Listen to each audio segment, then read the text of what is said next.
feel like a complete failure. It was the most humiliating time of my life. Humiliating. Like, what type of man can't come up with $100? And I lived the dream, and then like that, it was gone. My very first listing came from an Uber ride. Most people can't see the reward and the harvest of sowing those types of seeds. So just because I get to the office early in the morning, it doesn't mean that I'm going to close a deal or sign a listing that day. If I just take more shots, I got a better chance at scoring. I'd rather do the wrong thing than nothing at all. I know there's a light at the end of the tunnel. I don't know where the end of the tunnel is. I don't know where. Half the time, I don't even know if I'm in the right tunnel.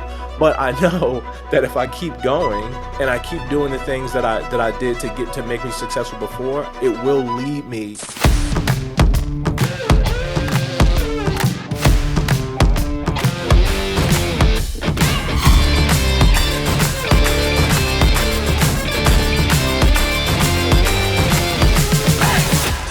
I have with me Sam Coleman, who was born in Baltimore, and he played pro basketball. Then he drove Uber, and now he's selling millions in the luxury real estate in Las Vegas. So thanks for coming on, Sam. Andrew, thanks for having me, man. I appreciate it. So I had a question because I saw, is one of your idols in basketball Kevin Garnett? Yes, Kevin Garnett, one of my favorite basketball players, for sure. Why is he your favorite? KG just has this thing about him. All athletes know it. He just has that dog. You know, when something needs to be done and nobody else wants to do it, he's the guy that gets it done. Whether it's diving on the floor, blocking a shot, jumping into the stands, whatever needs to happen to get the job done, KG would do it. And that's what I feel like my life, my journey, my business now. You know, it's there's no room for excuses. Things that need to be done, no matter what it takes, it just has to be done. Yeah, and hearing your story and learning about it, you grew up in Baltimore where you said people either sell drugs, they hoop, they play football, or they have to drop a mixtape. And Yep. Yep. You played actually JV for 4 years, and throughout that 4 years, you had a lot of single point rebound games. Through that journey, growing up in Baltimore, having that struggle of 4 years in JV, what did you have to overcome to get out of that and become who you are today? For me, it really came down to, like, it doesn't matter. Like, at this point in my life, it doesn't matter. One of the famous things that a well-renowned coach, John Lucas, said, he said, I don't care, guys will come from Kansas, from Kentucky, be first-round draft picks, lottery picks, and he would say, I don't care what you've done, when you get inside of these four lines with these guys and you got these scouts and teams watching, that's what matters. So at that time when I played JV, I developed late, I was skinny, I had asthma, I was everything that you would look at a kid and be like, he would be the last dude on this. I would pick a girl to be on my team if we were playing basketball before I picked Sam. Like, that's how it was, and that was okay for that time. It was a struggle, but that's the hand that I was dealt at that time. I couldn't control my body. I was having a growth spurt. I graduated high school. I was 6'6", and I kept growing all the way through college, right? I'm 6'10" now, and at that time, people would, it was a joke. Oh, he's a waste of height. Oh, man, if I had your height, I would do this.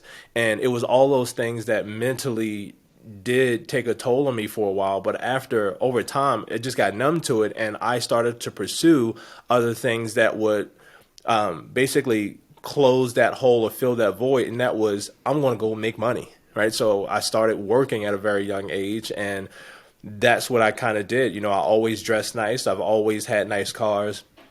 And that was my mask for my insecurity at the time when I could not play basketball. I couldn't perform on a basketball court. And then God decided to bless me. And in college, I just started jumping out of nowhere. And then I got a chance to stick it to everybody who made fun of me for not being able to play. Nice, yeah. I had asthma as a kid, so I definitely understand that. I played soccer. Granted, not to the level that you played. I played it for like 10 years, but then never played college or pro. So Yeah, definitely yeah. not the same. But I was curious because you grew up with a single mom. Did she like? hmm Did she push you? Did she motivate you like throughout this time as like to keep going and keep moving forward? Incredible question. Yes and no. My mom was very supportive in a way where she believed in, even to this day, Sam can do no wrong. My mom still will always believe in me and pray for me and wish the best for me. My mom wouldn't know if I had 30 rebounds or I played 30 minutes or I played no minutes. She wouldn't know. She says, "You know what, Sam? I believe in you. You're going to do your best." And that's pretty much how what my basketball career was like. So there were times where I would be in an emotional wreck mentally, a wreck because I was struggling being the last guy on the bench, not getting in the game, not having a promising future, but being this 6'6" kid, 6'7" kid that, I was working at a warehouse at 18 when I graduated high school. I was driving a forklift at a warehouse and I didn't have a college to go to. I didn't have a scholarship. I didn't, it was like, all right, well, I'm not going to college. My mom's like, you got to get a job, and she supported me through that. And she never made me feel like, oh, you're supposed to play basketball. You're supposed to go to college. She never made me feel that way. She just said that you're going to do something and you are special. She made me feel that way in her support. Nice. So she she helped you feel like supported even when sometimes you didn't feel the support in other places. Oh, for sure, without a doubt, and still to this day. Who's Nick Nurse to you? So Nick Nurse, he was my coach, and when I played for the Rio Grande Valley Vipers, it's the G League team to the Houston Rockets.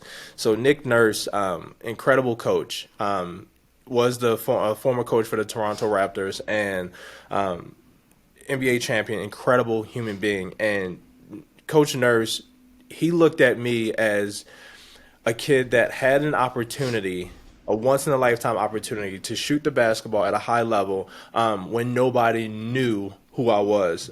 There would be times in practice where Coach Nurse would say, Sam, after every practice, I want you to stay and I want you to shoot and make 100 3-pointers from these spots every single day. And that really took my game to another level because I became an asset for a team like the Rockets that shot a lot of threes, and they still shoot a lot of threes. At that time in 2010, 2011 season, that time was just the brink of big guys consistently shooting threes, right? So Coach Nurse actually saw that ahead of time, almost like me being Robert Ory, and he would tell me stories of times where he had bad shooting games, and this is what he did to get out of it. But you got to keep shooting. Don't let your pass affect you, things like that. And Coach Nurse, he definitely encouraged me in that way. So when did he come in? Was this like before college, during college, or was this after This is my rookie season. rookie season with the Houston Yep. Rockets? Yep. Okay. So how did it suck to shoot 100 threes after practice? So you've already practiced and then you had to stay there and shoot 100 threes. No, no. I mean, No? for me at that time, I'm coming from Baltimore. I never had an opportunity. I get lucky enough to play Division I basketball, and I get lucky enough and blessed enough to be at the Toyota Center with the Houston Rockets. Now I'm at that time in hindsight. No, I didn't know Nick Nurse was going to be an NBA coach and NBA champion, but I'm lucky enough to be and blessed enough to be coached by a coach that goes on to do all these things. So Yeah. to do that, like it was an opportunity, it was a gift. Like I remember Will Smith and I think it was Jane Hackman. They used to say this thing together when they were filming Enemy of the State, and Will would walk in and say, "Jane, how you doing?" And Gene would say, "Hey, Will, how's it going?" He's like, "Man, I'm happy to be here." And Gene would go, "No, you're lucky to be here." And that's kind of how I felt. Like I'm lucky to be even now in this position. Like I'm not entitled to anything. Like I was never. I didn't have the right to be in the positions that I was in the arenas that I was in, to meet the people that I was in. If you look at my history and where I've come from and what I've did to earn it, there's no way I could earn the favor and the blessings and the gifts and the opportunity that I was gotten. It's literally by no ability of mine, right? So it was an opportunity for me to be able to stay there hours after, to show up early and stay late. So, looking back now, what has that learning from him and then staying late, showing up early, what has that taught you, and what have you brought with you from that lesson? Most people aren't willing to do that because they don't see, most people can't see the reward and the harvest of sowing those types of seeds. So just because I get to the office early in the morning, it doesn't mean that I'm going to close a deal or sign a listing that day. Just because I go to a networking event, it doesn't mean that I'm going to meet the people. There's no way that I can forecast what's going to happen. I can't control that. But what I can control is myself and my actions. So if I put myself in position to have more at bats, to if I just take more shots, I got a better chance at scoring 40, even if I take 4,000 shots. I got a good shot at scoring 40, right? Rather than if I just take 40 shots to get 40 or 20 shots if I'm shooting all two. So for me, it's how do I continue to show up early, stay late, do the things that most people aren't willing to do, regardless of what the outcome may be. I know there's a light at the end of the tunnel. I don't know where the end of the tunnel is. I don't know half the time I don't even know if I'm in the right tunnel. But I know that if I keep going and I keep doing the things that I did to make me successful before, it will lead me in a direction, and I can course correct and say, hey, I'm going the wrong way. This is what I did before won't get me to where I want to go. But I'd rather do the wrong thing than nothing at all. And that's really what I've brought from playing basketball to selling luxury real estate. And I could imagine you having to find your market in Las Vegas and break into that luxury market. That's probably played a pivotal role, is like you did things that others weren't willing to do. Correct. And that's why Still you're do. selling luxury. Yep, still do. I mean, being in Vegas, not knowing anybody, and having to really find myself as a man, as a human being. There's a difference between, going from one business to another, going from an industry to another. Most athletes, they don't know how to do anything else but be an athlete. And that's what a lot of the times why to most companies and athletes are more have a higher probability to be successful in business because of the discipline, the organizational skills, the commitment level that we're used to having. So when I got to be in real estate and I started saying, okay, well, if I'm used to doing the same thing, eating the same thing every day, training the same way every day. So to have a script and a role play is like having a play. So I know when this happens, this is the result, is a cause and effect. So it's all repeatable steps. So that's why it's simple. It's not easy, but it was so simple for me to just come right into real estate sales, because now I know that there's a cause and effect. If I knock on a certain amount of doors, I'm going to get a certain amount of answers. And if I get a certain amount of answers and I can close a certain amount of deals, I'll make a certain amount of money. It's just a math equation. It's no different than me shooting my 100 shots at the end of the practice. So I'll go and I'll stand in the same spot and I'll shoot until I make my 100 shots. And the same thing in real estate. I want to knock on as many doors as it takes. I have a conversation goal every single day. I have an appointment goal every single week, and I have a monetary goal. I don't know if I'm going to hit that goal. I don't know if we're going to win the game. I'm going to play the game to win it. I can't control if somebody's going to buy or sell with me, but I can control the actions that will more than likely lead to the result that I want. What's the average price point in Summerlin? You sell a lot over there. Yes, so Summerlin, it's a wide variety. So you have Summerlin was really built. It's about 24 years old, and Summerlin was built to encompass something for everybody. That's the philosophy. So when you, it's a little bit convoluted. When you talk about luxury, luxury real estate is known to many people based on a price point. In Summerlin, that's not really the case. So the average price point in Summerlin will be in the low 600s. But that's not the average price of a home that most people will buy when they come to Summerlin. Now, in Summerlin, most people are spending $1 million to live in Summerlin. And $1 million doesn't necessarily get you exactly what you want in this present time in our marketplace. So you can get a townhome in Summerlin for $450,000.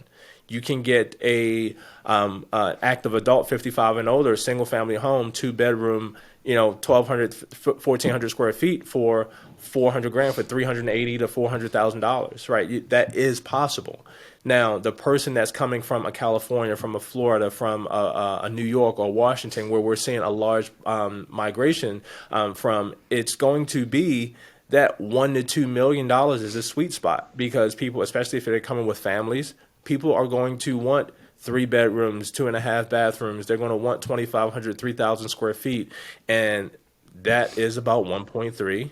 And depending on the subdivision, the builder that you want, now you're looking at 2 million. If you want to be guard gated, you're looking 2.5 million plus. If you want to be exclusive and you want really nice, you're going to be $3 to $5 million, right? And that's how Summerlin works. Is weird like that. Yeah, there's an area that's kind of like that over here in Tampa too. Like South Tampa has, you can get your 5, 6 townhomes are now starting to get to like 7, 800,000, and Yep. guard gated, you're talking like 2 to 3 million. Yep. So brand new in Vegas, what did you do to break into the market then? This is, everybody brace yourself. Hold on.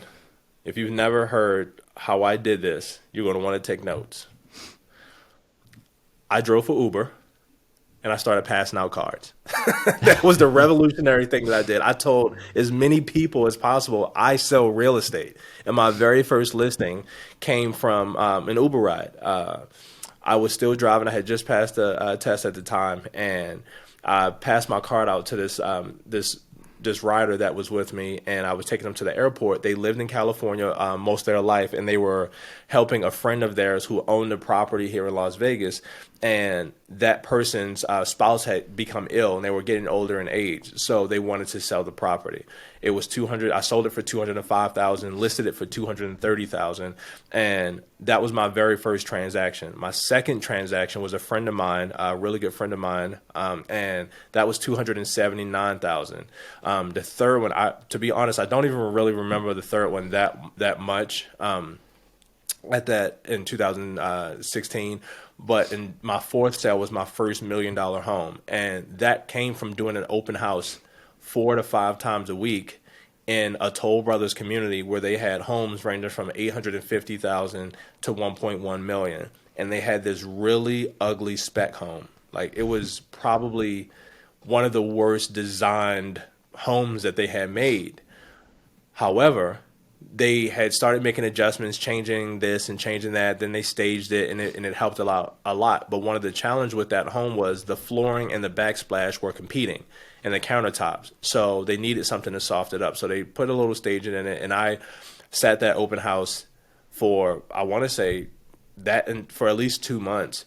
And when that buyer came in, she said, "I absolutely love this flooring. Oh my gosh, I don't mind this backsplash at all. This is great." I almost passed out. So that day that I met them, I got them to register. I started my follow-up process that I really didn't have at the time, but my incompetent competence allowed me to follow up with them, and or unconscious competence, rather, allowed me to follow up with them. The next day, I started showing them some homes, and they kept coming back to that one. When they came back to that one, we went to the sales office, wrote up an offer, and it closed in 30 days, cash. Yeah, and what? So did you purposely pick that Summerlin, making it in Summerlin in order to get into it? Yes, There was a conscious yes. choice. Yes, and really just through advice. So I didn't know, like, when I first got my license, I went to KW. I went to a KW office. I was there for about 10 days, and then I decided not to drink the Kool-Aid and went somewhere else. But that's neither here nor there. But I would go around to every sales office in new homes all around town. And I would talk to any of the sales agents that would be willing to talk to me. And I would just be honest with them, like, "Hey, I'm a new agent. I don't have a client. I do want a preview. Can you give me any information?" I would take all the flyers, and I would have some of the sales agents that would be willing to talk to me. I would take them. I'd never forget, like, I would do National Donut Day. I would go grab a couple dozen donuts, and I would take donuts around to all the builders. I had a couple sales agents where I knew their Starbucks order, so I would just pop by, drop them off at Starbucks. If they were with someone, I would just drop it off to them, wave to them, and I would go about my day. And they would send me a nice text, Sam, thank you. That was so thoughtful of you. Didn't have to do that. And I was like, I just want to say thank you because you took the time to talk to me, and most people wouldn't. And that was the beginning of creating relationships with people with I couldn't do anything for them. I wasn't selling their homes, but I was giving in a way that they were like, man, I guess he genuinely wants to be nice. And that then led to, hey, Sam, we can have more in-depth conversations about, understanding the difference between granite and quartz and quartzite, marble, why you shouldn't do, why you can, it's okay to do marble on a fireplace here, but not okay with doing it on a countertop. Here's this 18 by 18 tile. Here's this standard 20 by 20 tile, but here's the engineered hardwood. Here's the difference between LVP. And I started learning from the builders and the sales agents why certain people would pick certain things, why certain communities sold for certain prices. And that led me to where's the most expensive tract homes, and that's going to be Toll Brothers. And then I would go to the grand openings of communities. I'm like, dude, this is nice. Like, this is where I want to be at. And that's how I kind of like honed in on just Toll Brothers. And for 3 years, that's all I did was Toll Brothers open houses. And when they didn't have quick inventory homes for me to sit open houses and then in the communities in Summerlin, I would then go through the MLS and I would search 700 to $1.5 million homes that have been on the market for longer than 60 days. And I would call all the listing agents and ask them, could I do an open house on their listings? A lot of them told me, screw off, screw off, screw off. But then I would get that one or two that would be like, sure, I don't care, kid, go ahead. And that's how I pretty much built my business. And I would door knock all those communities as well. And that's that going above and beyond mentality that like show up early, show up late. You're working the open houses 4 to 5 days a week for 2 months. You were asking the questions of the builders that other people weren't asking. You're doing things to try to go above and beyond, whether it's donuts or everything else that you did around that. Yep. How important is it for someone to like really ask those questions and learn the ins and outs of like, because people learn the ins and outs of neighborhoods or whatever, but you really refined yourself and you're like, okay, I want to learn, why do they buy this? Why do they don't buy that? And why do people buy here and not buy there? How important do you think that is for a realtor? I think that is the most important. That old Jim Rohn statement, quote that says, if you work harder on yourself than you do on your job, you'll have everything that you want. Like there's something to be said about what the internet offers, and it's the information, it's the ability to cut through the noise when you have that one-on-one connection with a client, because buyers don't need us to find a home. Somebody can go on Zillow right now and find a home and say, oh, I love that home, I want to see it. They can, an actual homeowner can go knock on a door and say, I like this lot, I'm thinking about buying, I want to live in this area, let's do a deal. Like that's not our value. And even for selling a home, even though for sale by owners aren't the most successful, in theory, they can sell their own home, right? So the value that I provide to clients is me being a knowledge broker, saving them time, money, and energy. And they're, as a prospective client of mine or a customer, their willingness to trust me has everything to do with how the information that I can provide them so they feel comfortable trusting me. So if I can go and I say, hey, here are the pros and cons of living in this subdivision A or subdivision B. Here's why most of my clients choose Summerlin South. Here's why most of my clients choose Summerlin West. Here's why some of my clients choose Summerlin North. And here's the benefits. Here's what you have to look at. Here's the school zones. Here's the average price per square foot here. Here's the average price per square foot here. You will be over. I understand that you like this home, but you will be overpaying if you pay this price for the home. Here's the fair market value based on here pre and post COVID. Here's what I think you should do to this home to add value to the home. Here's the cons of all these things. When I can sit down and have a meal with a client and share that information with them so that they can make the best decision for them and their family, my value increases tremendously, tremendously, and it has nothing to do with the actual house. It's how I guide them through the process when they select the house. Yeah, and it's interesting because Zillow has commoditized Attention. like they've commoditized attention, they've commoditized information, they've made things way more transparent. And from a Yep. consumer point of view, consumers say, "Oh, well, all a realtor does is open doors." And then basically what you said, which I also have heard like Tom Ferry or some other people say as well, is like you said it so well, is you need to find that level of differentiation of like, hey, Yep. this is what you won't find on the internet. This is what Correct. I'm here to bring to you that is going to be completely different. And that's the Yep. unique value that you provide.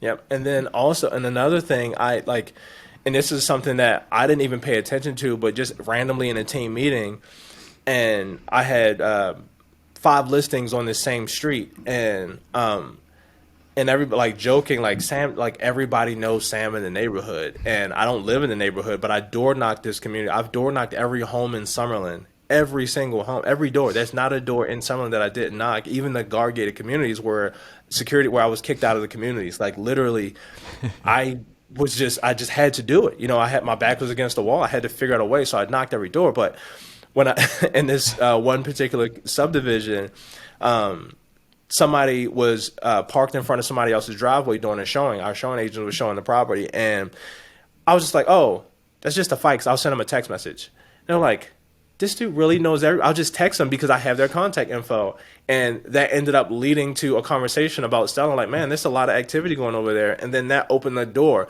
But that came from the work that I did a long time ago. Like, I have their contact info now. So their driveway is blocked. They got to go to work, but let me just text the Fikes really quick. And that turned into a pocket listing. That turned into an active listing. And now we're actually in escrow on that house right now. But that came from, let me just text the Fikes, right? And then I have other people in the same subdivision that the same thing has happened, because now I'm like, oh crap, like I just text them. Let me just text everybody else and see what's going on. Hey, just so you know, it's going to be a lot of traffic because I'm doing an event. When I'm bringing a coffee truck, you should come by, have a cup of coffee, let's chat. Now I got a listing appointment on Monday from somebody that I did that. Just so you know, it's going to be a lot of traffic. But that came from the door knocking, from the conversations, from doing all that work previously. So now I can just text these people. Like, I got all these clients on my cell phone from just door knocking and collecting contact information. That's awesome. And I want to get into that in a second. But I do want to touch on something that you have done exceptionally well that I've noticed a lot of people, like when they want to break into a market, like Ken Pozek, he moved from a bad area of Detroit into the luxury area. He sold his home to rent, and then he moved to Orlando. And then Jordan Cohen did that. He moved into Westlake. What can you say about like how important is it to immerse yourself into a market? If you're saying, hey, I want to sell in this area, like how important is that? And then if you're talking to a new agent on your team and they came up to you and said, hey, Sam, I really want to sell in this market. Give me these steps that I need to take to break into and immerse myself in that market. Yep. Yep. So very simple. Like, if my life depended on it to make a free throw, would I go to Shaquille O'Neal to give me lessons? You know, like if I needed a foot surgery, would I go to an eye doctor? If I if I needed a specialist, I'm going to the person that specializes in that thing. You know, so it's so important for people to understand that the reason I'm not an exception to the rule. I'm not an anomaly. The only thing that makes me an anomaly is the fact that I'm 6'10" and I wear a suit every day in 110-degree weather and I don't sweat. That's what makes me an anomaly. But outside of that, anything that I do, anybody else can do. And I go and I speak at brokerages and I do these talks with agents. And the first thing they ask me is say, oh, Sam, I want to break into luxury. I want to break into luxury. And that old saying that the good book says, if you're faithful over a little things, you'll be ruler over a lot. Most people, I do the same thing with a $200,000 or $300,000 home that I would do with a $5 million home and a $5 million client, because they're human beings and they put their pants on the same way that I put my pants on. The price, the numbers, there's just numbers on a piece of paper. So if I wanted to jump into a place, I would have to learn the area, learn the business. It doesn't matter what the price point is. Because that's just intentionality. So if I'm going to go knock on doors, I would rather go knock on doors and learn the process in an area where I'm not going to spend time and money, but then take those same principles and go and intentionally put it into the area that I do. So, for example, I'll give you a great example. If I want to go to North Las Vegas, my goal is to be in Summerlin, but I'm going to go to North Las Vegas and I'm going to cut my teeth. I'm going to knock on every single door. Now I'm going to have some data. The data will tell me I knocked on X amount of doors. Here's how many people answered. Here's how many people I talked to. Here's how I messed up. Like, I knock on the door and I say, "Hey, my name is Sam. You want to sell your house?" Oh, I probably shouldn't have said that. "Hey, how's it going? My name is Sam Coleman with Is Luxury Real Estate." Dang, I forgot what else to say. They slammed the door in my face. So I got all this data that'll show me, like, oh man, I messed up here. I probably should have said this. I spoke too fast. I should have slowed down the tempo.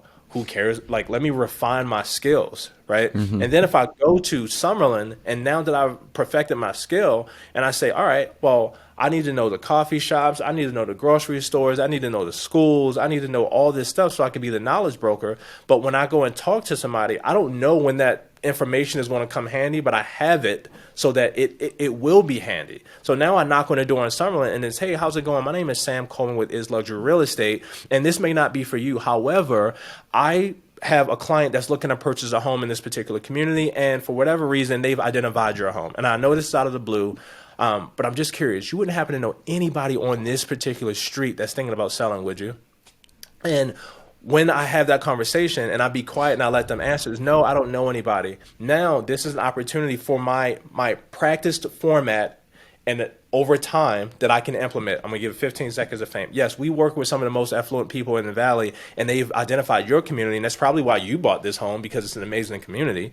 Now I'm building validity why I always work with people here. And then I want to go and continue to let them know that I'm the guy that they should call if they want to make a move.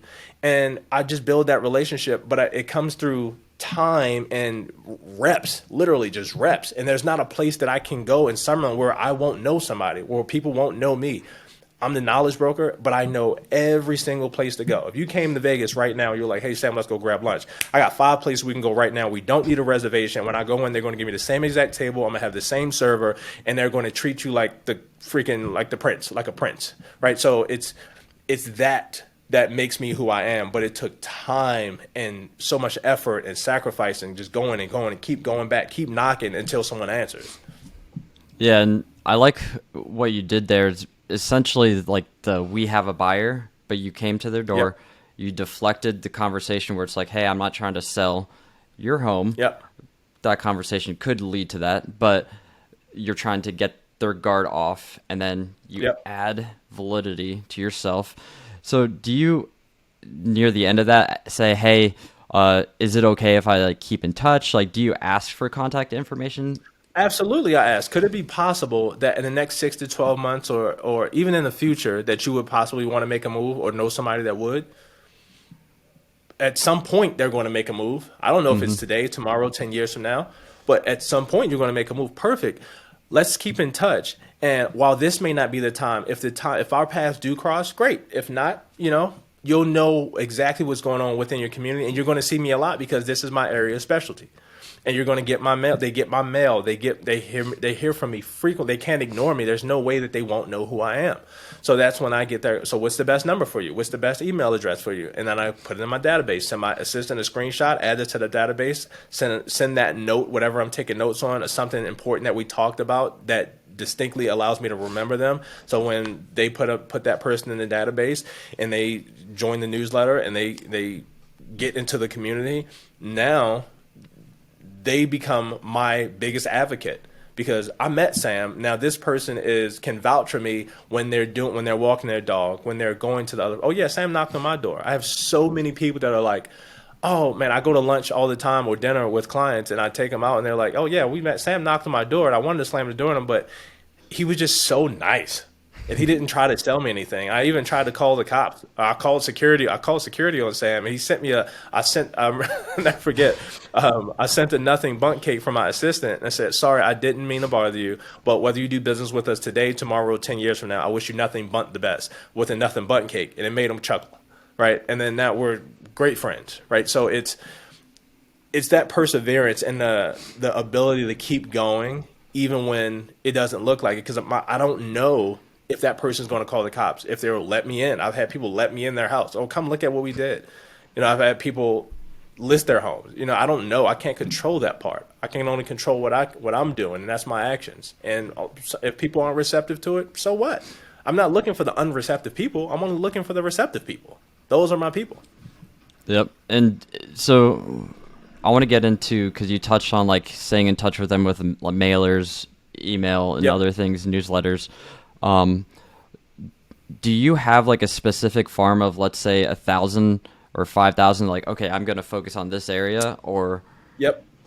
okay, so Yep. that's how you can slice it down. You're like, I'm just going to mail, and that's kind of like the main focus. Yep. 100%. So we send out 14,000 pieces of mail a month to our farm. So my farm gets a piece of mail every single week, and it sometimes it's more, sometimes, but it's probably around the same. It'll only time is more is if I have multiple sales, because we're going to send some type of clever, catchy, just listed marketing or an event invite. So outside of what we normally do, I want to send something that is consistent, handwritten note cards, a neighborhood letter that I generate, that something that I want to communicate to them that's specific to me, that's personal, that does not necessarily want to sell. So I only do one CTA a month, one call to action a month, but most of it is handwritten note, QR codes available, and I think that's really what allows that generates the leads that I get, because I give, and then I only ask one CTA a month, and it's, hey, 123 Main Street just sold, 456 Main Street just sold. We broke this record. Click the link below to schedule a call, to find out what your home value is, whatever the case may be, or if it's a holiday, things like that. But I want to hit that farm every single week. I call my farm every single day, and I just do the basics, just very basic, very simple, consistently for a long period of time. That's really all I do. So I want to get into the give part in a second, but I do want to ask, what if that realtor goes, new agents go, oh, I sell everywhere. Oh, I don't want to sell in this area. I sell to everyone. I work with everyone. What's Yep. your comment to that? I call that the Cheesecake Factory, the BJ's method. When you go, if you ever looked at a Cheesecake Factory menu lately, or a BJ's menu, there's so, like, it's overwhelming. Like, I'll just take the chicken. Like, you don't even know what to choose, because there's so many options, and that's what happens with realtors. They're all over the place. You can't be efficient, and it's not to say that I won't sell a home. And like, I have a listing that's 40 minutes away. I just sold a home that yesterday that was 45 minutes away. It's not that I won't do it. My efforts and my time are specific to this particular area. I'm focused on that. I'm the Chick-fil-A of Summerlin. I am the In-N-Out Burger of Summerlin. I do this thing very well at a high level consistently. When you come to Sam, you know exactly what you're going to get. He's going to know exactly what the inventory is, what's under contract, who's doing what, what's going where, what's coming soon. Like, that's what you're going to get. And more people are inclined to work with me because they're coming to me specifically. So what if the $10 million listing in Askaya, they don't know who I am, but the $10 million person in Summerlin knows who I am, right? So I can't worry about what I'm missing out. I can't get FOMO on deals that I'm missing out. I've only been doing this for 8 years. I'm not I can't be upset with myself because I didn't get the deal on the other side of town.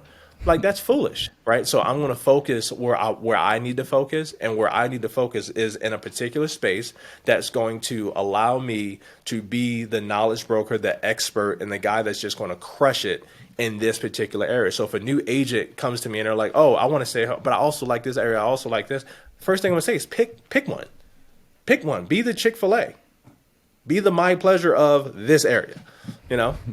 Yeah, I like that, because it's a big difference that when everyone thinks through that question, sometimes like new agents, they go, it's more of like an or, and what you just said is Yep. like an and. It's like, Yep. just because you focus 80% of your time in one area doesn't mean you don't work with other people. It just means when you're sending out mailers, when you're doing concerted door knocking, like, you're focusing your efforts, it's in a very concise, focused direction. So Real Yep. quick, what are some of the things that you do to add value that are not those call to actions? Is it market reports? Is it, hey, we have this going on? Is this brand new thing is coming? Here's what you need Yep. to know. Or here's like a list of service providers. What do you do that aren't those It's call to actions?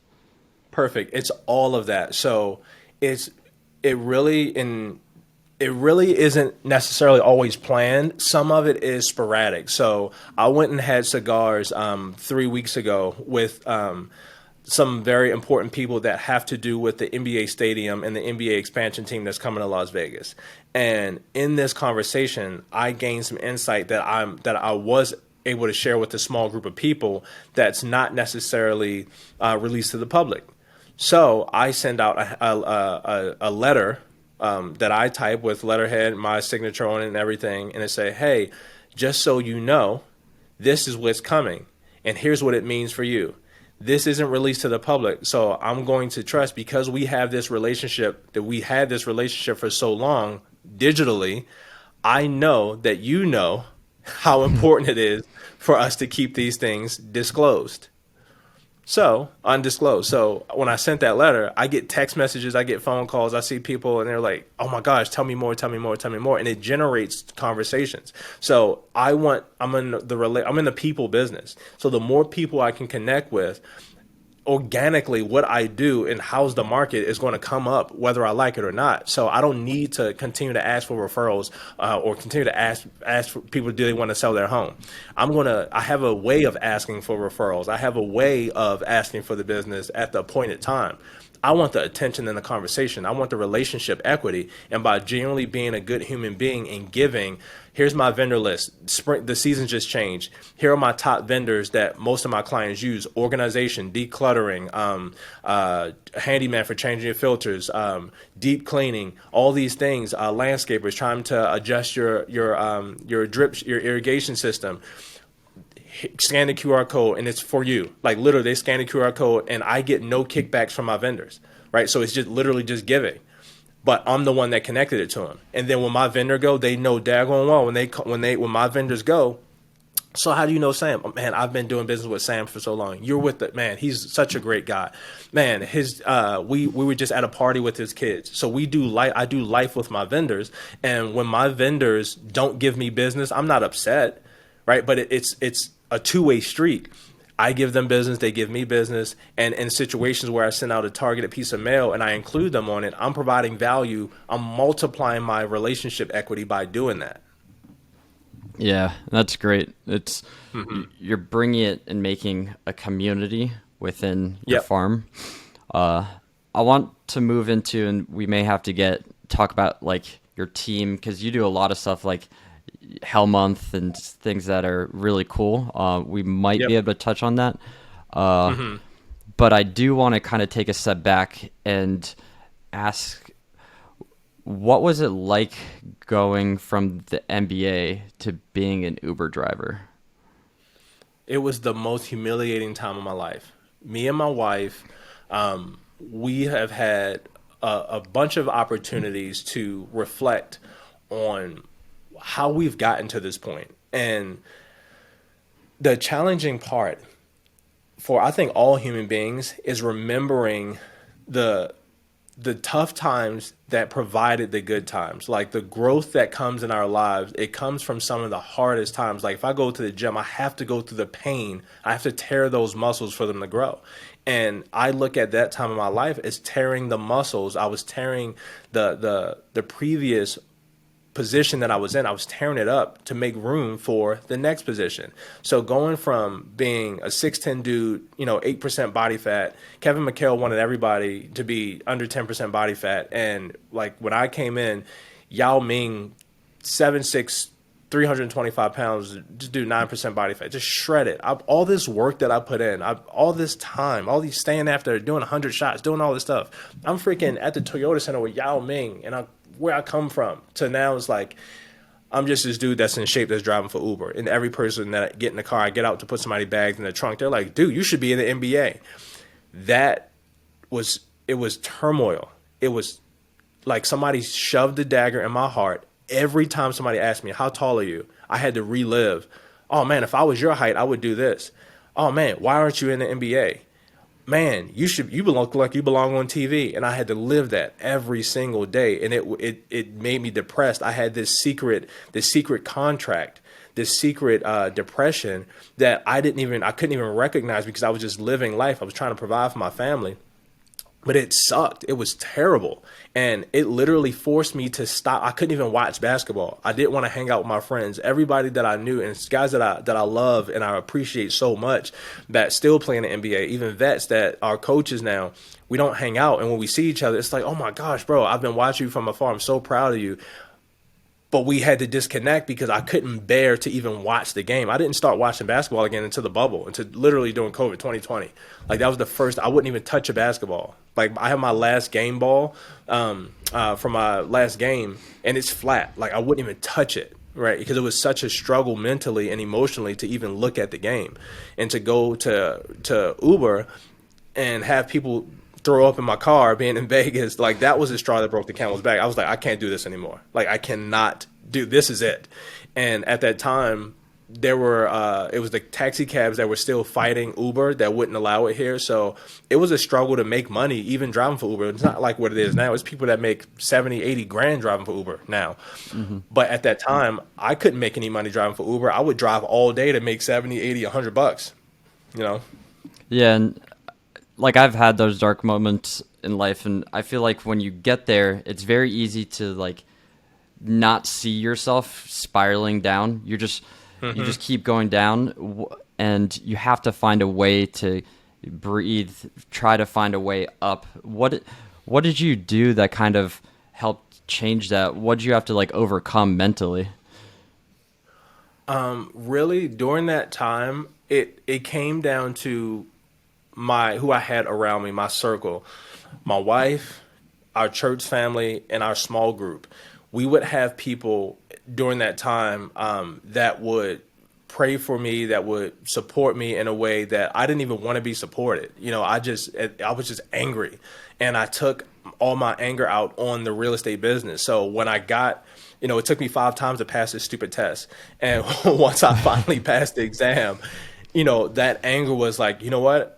This is my opportunity. My wife had to charge my MLS dues and everything on her credit card. I didn't even have the money. I had to borrow. The last time that it took me to pass the exam, I had to drive all day long to pass the test, right? So the time before that, the 4th time, I had to borrow $100 from her, and she was like, "Dude, you failed it again. You should try to do something else. Maybe this is a sign. This ain't for you, right?" So that anger and that time that I put into all of that going into real estate, I had people that were believing in me. It's like, all right, Sam, you transitioned from basketball, you drove for Uber, you were humiliated, but God has a plan for your life.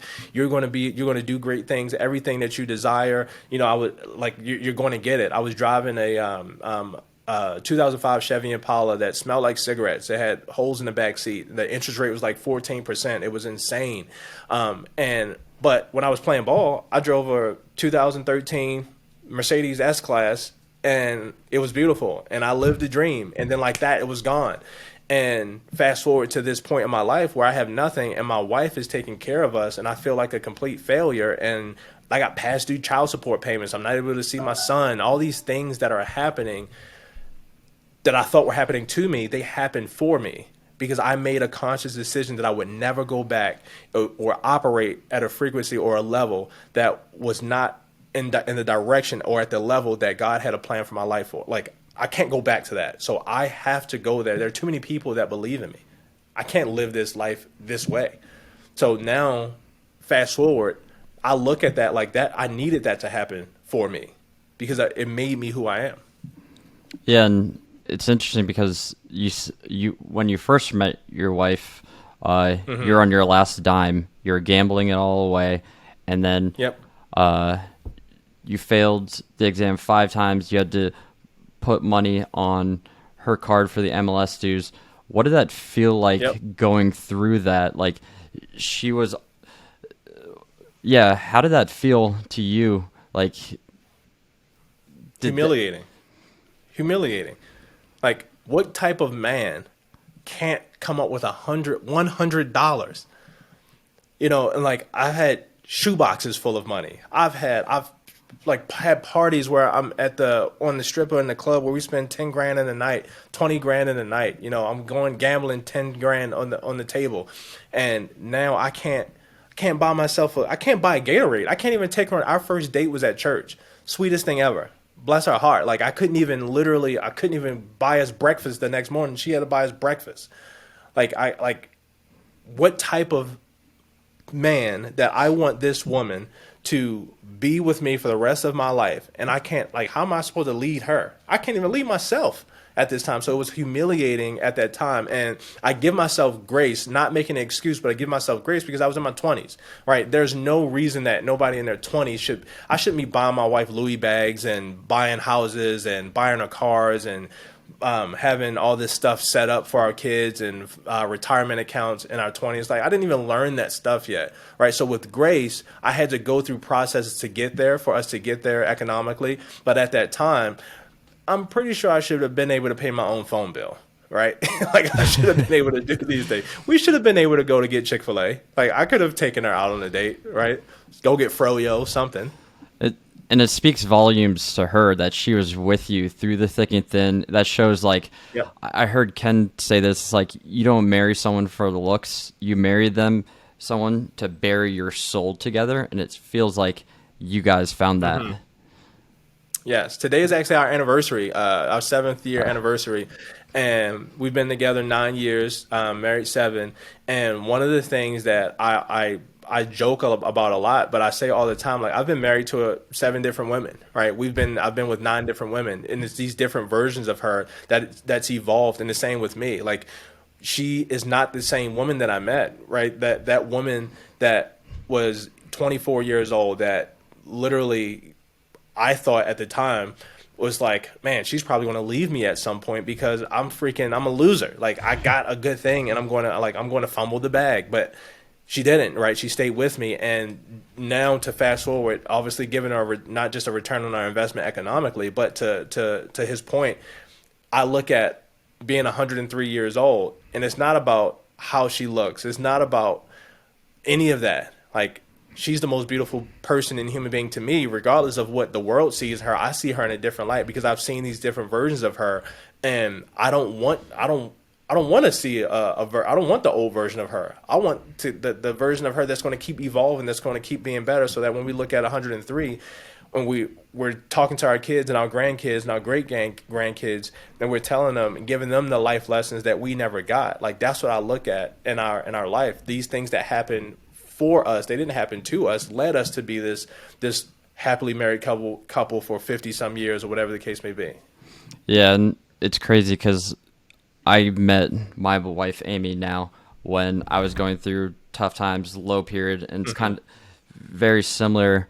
So that's why I resonated a lot with that. And it's how do you, like, keep growing together and keep pushing together, where it's like knowing that, like, she's on her path and you're on your path, and your paths are different but they're aligned, and allowing that space of, like, okay, you work, I don't know if she works or not, but, like, Yep, she does. okay, so even though you have somewhat different goals, your visions align, you still move in the same path together, but there's probably Yep. some contention sometimes. Yes, yes, yes. I mean, that's life. What God has joined together, let no one separate. Like, it just is. Like, that's just what it is. That's our agreement. That's our union. So there will be times where I walk fast, where I'm walking, she's running. I'm crawling, she's jogging, right? And there will be times where we're, like, literally on the same wavelength, where we're stepping together, right? It's seasonal. There are seasons where I need to, I love what an agent, Kevin Sturdivant, out of Costa Mesa, California, I was introduced to this philosophy called the 7 equities of life a few years ago. And I look at that 7 equities of life, and I do this with my team, where we rate ourselves where we are on mental, spiritual, physical, economic, business, and social life, and our family life, where we rate ourselves on a scale of 1 to 10. And in my family life, if I ever look at my family life and it gets below a 5, it's an indicator. Like, obviously, I need to pay more attention to my family. If my business is slowing down, maybe I'm golfing too much, maybe I'm focusing too much time in the gym.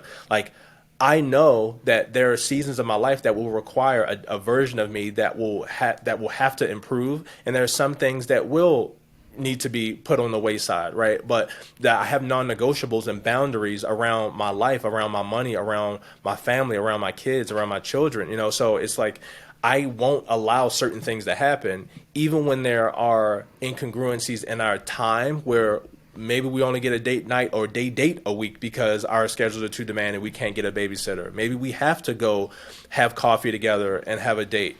These are our boundaries, our non-negotiables. So although we may be going at different paces and different times, we have boundaries that keep us at least somewhat in the same arena around each other. And when we have our conversations, we allow each other into those spaces. You know, if I'm reading a book, hey, I'm always going to share. I just read this book. Oh, I read this. I listened to this podcast. Or I saw this post. Whatever the case may be, where we can be on the same page. And it's just intentionality. Yeah, that's good. Last question for you is, what does leadership mean to you as a father, as a husband, as a team leader, as someone? What type of impact and legacy do you want to leave on the world? Incredible question. Leadership to me is being the visual illustration of what's necessary to go forward. And I know that that's pretty broad, and it's because I want to encompass, like, there's like most people think that it's separate. Like, how I lead my family is different than how I lead my team. How I lead my team is different than how I lead, you know, in general. I mean, it's all the same. I'm one way. And just because I love my wife a certain way doesn't mean I love my team the same way. But in leadership, I want to lead by an example and be governed. My governor is based on the principles that I live by, my values that I live by, and they are non-negotiable. And I'm embodying them. I'm the example. I'll never ask my family, my children, my team, anybody in my company to do anything that I'm not willing to do. And there will be things that I cannot ask them to do that only require my doing, and doing the best possible for my organization, for my family, and making tough decisions and having tough conversations outside of what I can and cannot control. Like, it just has to be done, and I'm willing to bear that, and I'm going to make sure that my family, my team, and everybody gets the best version of me, and give as much as possible through gratitude, through service, whatever is required of me. And that's what I want my legacy to be. And that's what I'm teaching my children. That's what I'm teaching the people that are connected to me, through gratitude and service. Like, literally, if you help enough people get what they want, give, serve, you'll have everything that you want. And that's what I teach my family. That's what I lead by example in that way. And where are you the most active? Where can people follow you? Instagram at the Sam Coleman. If you like home tours and you like videos and stuff like that, you can check out my YouTube channel, Sam Coleman Luxury, and then also on Instagram, Sam Coleman Luxury. Awesome. I want to thank you. You're a real embodiment of doing whatever it takes, perseverance, making it happen, even when your back's against the wall. And you're just becoming an amazing leader in the real estate industry. So excited Andrew, to watch. I appreciate it so much, man. Thank you. I appreciate it. Thanks.